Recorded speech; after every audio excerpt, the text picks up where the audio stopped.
This is the film you will not see on the BBC or CNN or any other Western media. Over the last year, we have witnessed what is the greatest crime of the 21st century. And perversely, it's a crime that has been meticulously documented and presented to us by the people who are carrying it out. We at Al Jazeera have collated all that evidence, packaged it. What it reveals is truly shocking. We focus on the town of Khibuk Khaza, which is a small town of about 13,000 people. The Israeli army enters this town just after Christmas. It's emptied of people, and they simply destroy it. And they record themselves doing it. They post before and after videos, and the town is entirely flattened. There is no precedent for this in the whole history of the Israeli army. We have become addicted to explosions. The willful destruction of civilian property for punitive reasons, or even perhaps to create a buffer strip, is illegal. You can't do that. It's against international law. And they're doing it, and they're recording it, and they're putting it on Facebook. And we know the names of the soldiers and the commanders who did it. They go into the homes of Palestinians, and they're often clearly staying there, and they just smash them up, and they film themselves smashing them up. They also delight in going through women's underwear drawers, and this is a sort of recurring obsession. You have to see Israeli soldier videos in the context of the broader output of Israeli society. If you gave me a button to just erase Gaza, every single living being in Gaza would no longer be living tomorrow, I would press it in a second. I would press it right now. Give me that button and press it right now. There you go. And I think most Israelis would. There's an Israeli song called This Was My Home. And what they would do is dress up as caricatures of obviously what they perceive Palestinians to be, being sung mockingly to people who no longer have homes. We're not looking at some sort of obscure subculture within Israeli society. This is mainstream Israeli society.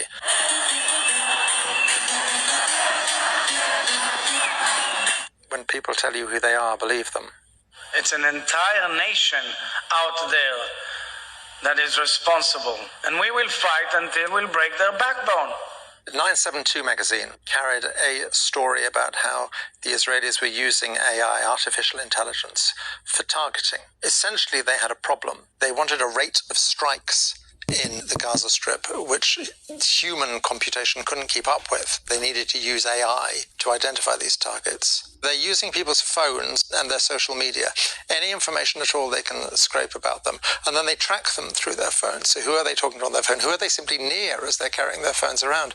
And they have a little league table. And if you accumulate enough points, you can be killed. The terrifying thing is, how do you kill them? Where do you kill them? And they reached the calculation that it's much easier to kill people when they're at home, which is where the second bit of software kicks in, which is called Where's Daddy?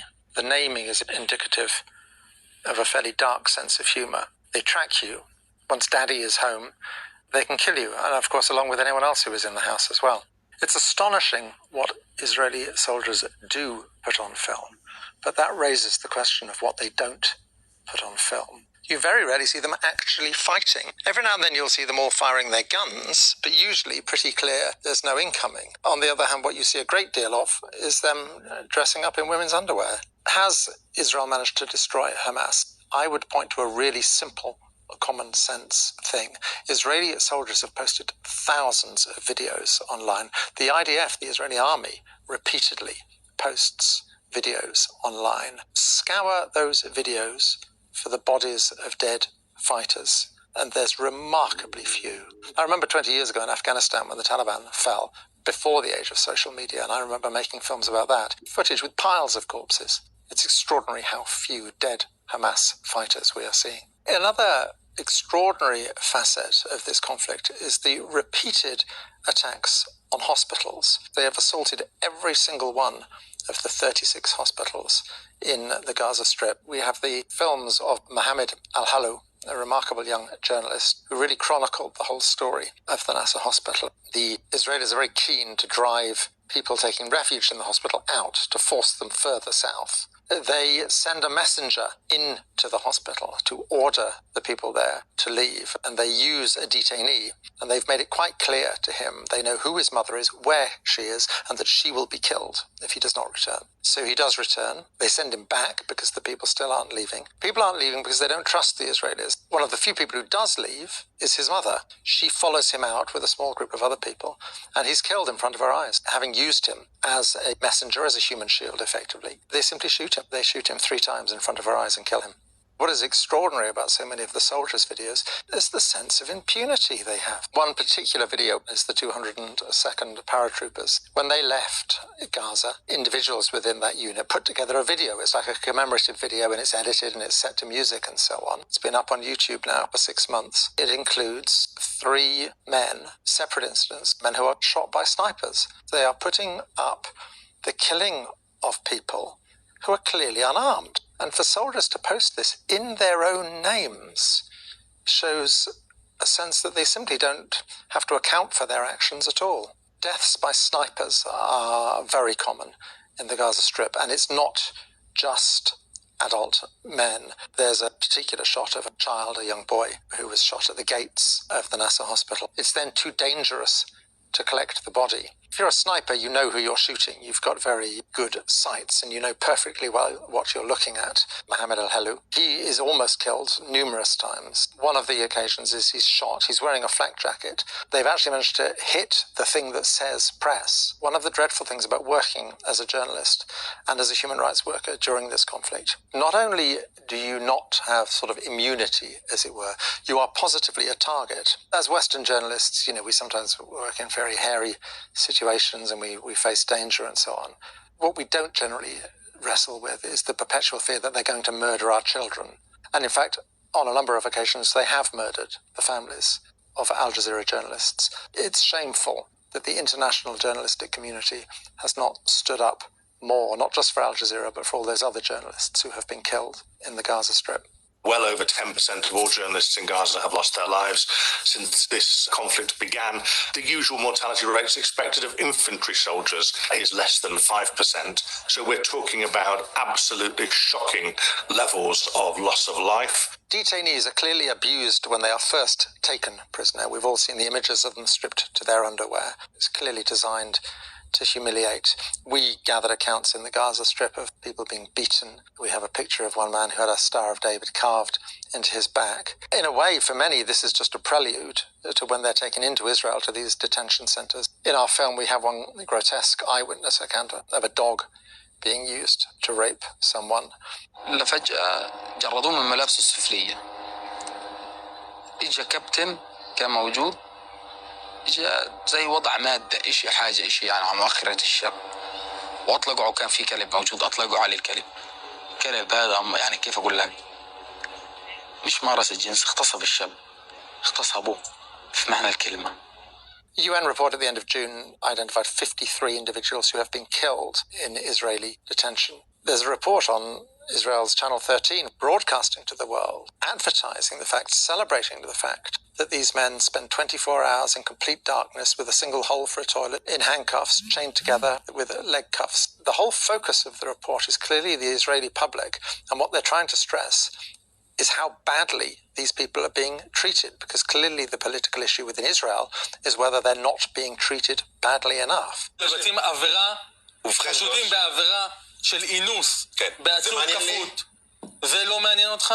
בגדול, עוד פעם, זה מעניין לי את העכוז מה עשו לאיש חמאס הזה. אני כל הזמן זוכר, קודם כל, הדבר היחיד שמבחינתי הוא בעיה פה, זה שזו לא איזושהי מדיניות מוסדרת של המדינה להתעלל בעצירים. כי בגדול, זה גם, קודם כל מגיע להם, וזה אחלה נקמה שאנחנו צריכים לתת להם. ודבר שני, אולי זה גם ישמש אותנו קצת יותר כהרתעה. No one can hide here. No one can pretend they didn't know what was happening, because the Israelis were shouting it in our faces.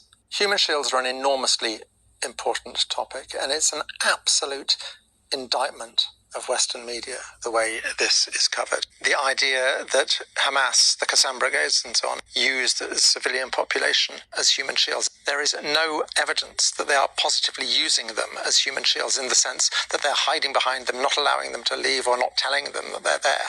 A second point about that as well. What is there about Israeli behavior over the last year that would lead anyone for a moment to think that the presence of civilians would lead them to hold their fire. There's absolutely nothing to suggest that they would respect the fact that there are civilians in the way and therefore not shoot, which means that it would be utterly pointless for Hamas. I've looked at the Qassam Brigade's own combat videos, which are a stark contrast to the videos that the Israeli soldiers put online. There's over 300 of them, and they very often show successful attacks on tanks and other armoured vehicles.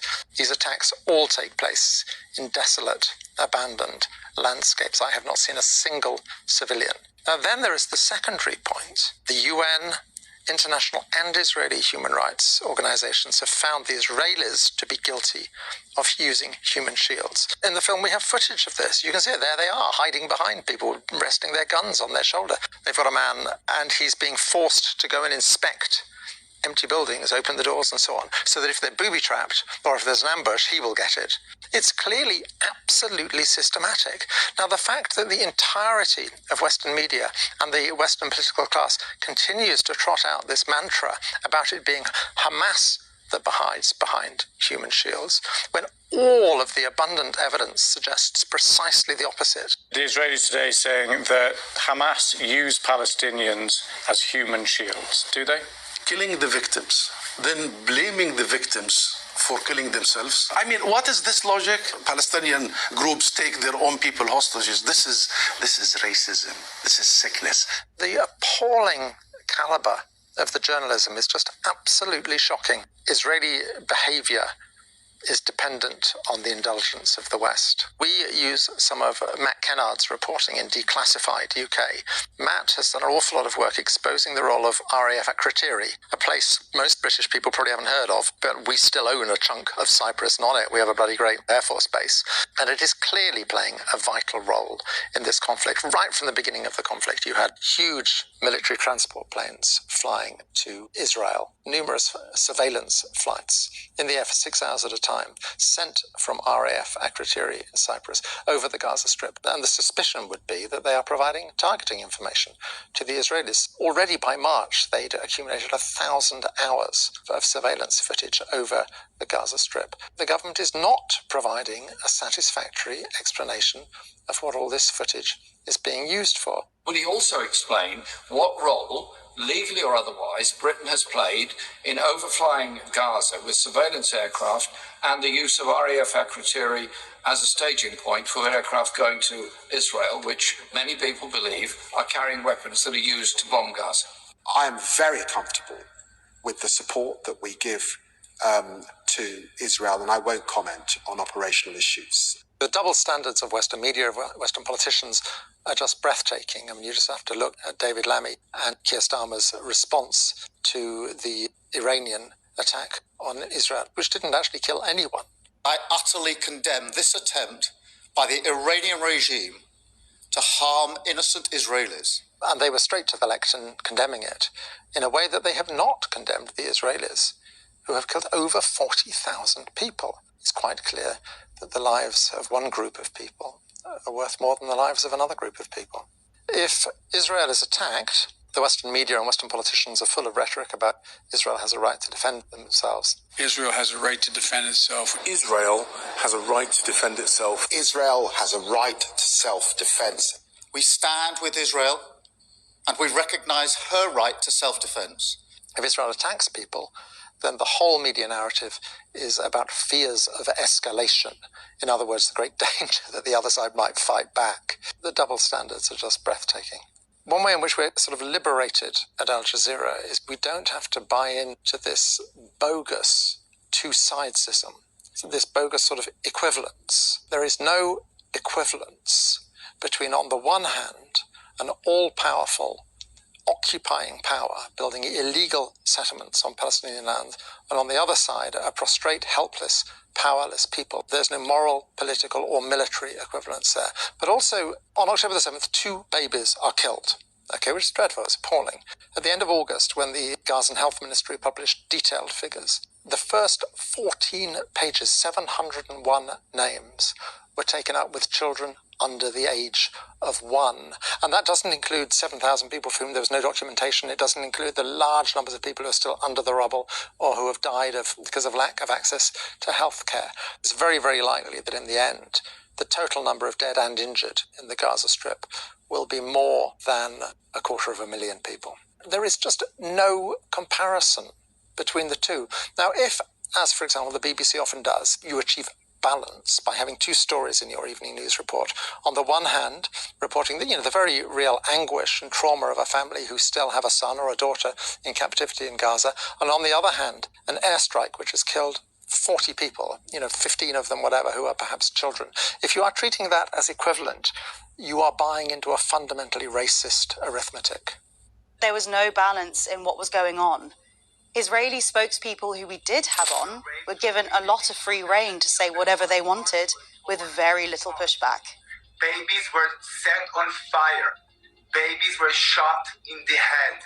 Whereas any Palestinian guest was asked to condemn Hamas. But I want to ask you specifically about Hamas's actions today. Do you support them? Israel has a right to defend itself. That was the editorial line that was drilled into us, into all of our coverage. To a guest talking about, Israeli airstrikes killing Palestinians in Gaza, that would be the response from our presenters. Denying access to food is collective punishment, and that we should all be clear in saying that. Israel will argue, obviously, that it has a right to defend itself. People were terrified of using the word genocide in coverage. They still are. You will very rarely see it in any BBC coverage. And if an interviewee says the word genocide... This is a genocide happening in front of our eyes. That word is, as you know, incredibly emotive, and the Israelis, as you know, will be saying that they are targeting Hamas only.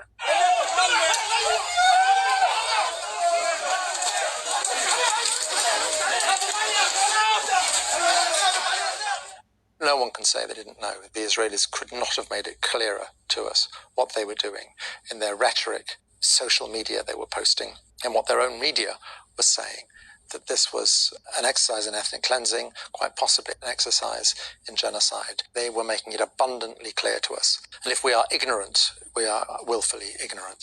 When people tell you who they are, believe them. And the Israelis have certainly told us who they are over the last year. The experience of the last year is testimony to the inadequacy of traditional media in the West, which seems simply to be unable to tell this story as it really is. And it highlights more than ever the need for independent media outlets like Double Down News. And I would urge you to support Double Down News on Patreon.